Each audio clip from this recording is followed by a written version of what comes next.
Writing a letter to Christians scattered across the Mediterranean, Peter says, "Therefore, preparing your minds for action and being sober-minded, set your hope fully on the grace that will be brought to you at the revelation of Jesus Christ.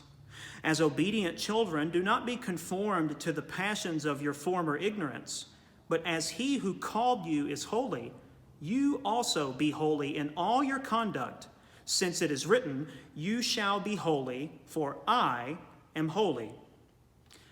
Holy in its noun form, holiness, have fallen into disrepute in our day.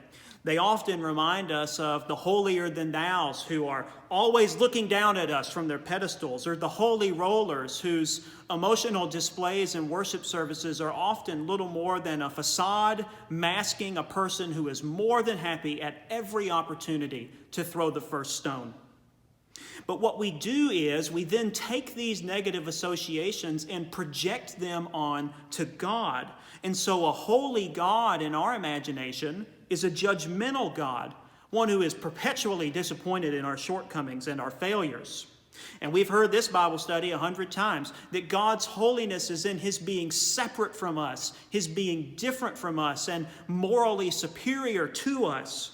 And so his spotless purity becomes a constant reminder of all of our multitude of blemishes, as if you or I needed any more reminders. And so if this is holiness, many of us think, count me out. But Peter will not let these projections stand. Now, to be sure, God's holiness is in his uniqueness.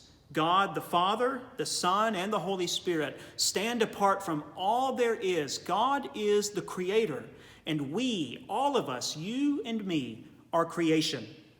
And so he is perfect. His purity stands firmly over the impurity that's befallen his creation. But be that as it may, the late theologian John Webster is right to call this, yes, the truth, but a half-truth.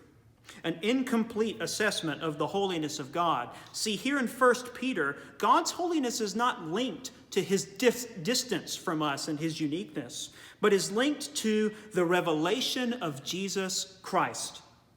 In Jesus Christ, the holiness of God is revealed.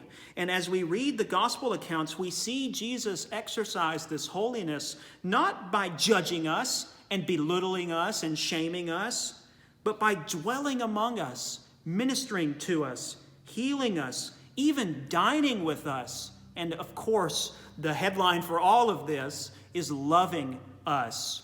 Loving you and I even unto death, a cruel, brutal death, but one that was necessary in order that he might bring us into his family.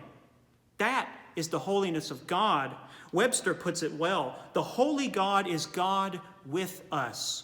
God for us, end quote. Not over and against us, not bearing down on us, pressuring us, always ashamed of us, but with us and for us. This is the holiness then that we are called to emulate. Not some half-truth holiness that is judgmental and cruel and mistakes that for being set apart and a light to the nations, but a holiness that is bound to God as an echo and testimony to his own proper holiness, as Webster puts it. And this proper holiness is as we see it revealed in Jesus. The same way Jesus indwelt where he was in self-giving love and in kindness, so we, wherever we are, occupy our surroundings in holiness. Loving one another earnestly from a pure heart, says 1 Peter 1:22. Showing hospitality to one another, says 4 verse 9. And serving one another as a good steward of God's varied grace. That's chapter 4 verse 10. This is holiness. Count me in.